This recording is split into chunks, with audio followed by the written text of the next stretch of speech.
Doing some lamb neck, some curry lamb neck. Put it in the pressure cooker pot for 22 minutes. That's the result.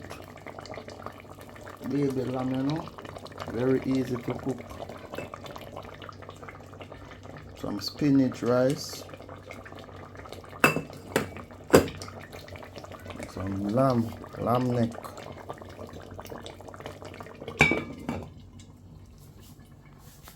Some Guinness punch.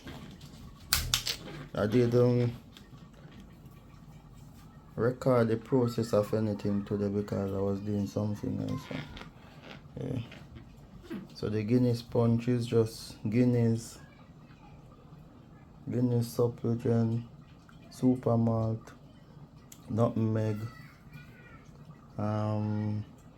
cinnamon, condensed milk, some evaporated milk, and vanilla. But that's it basically. I don't put much inside.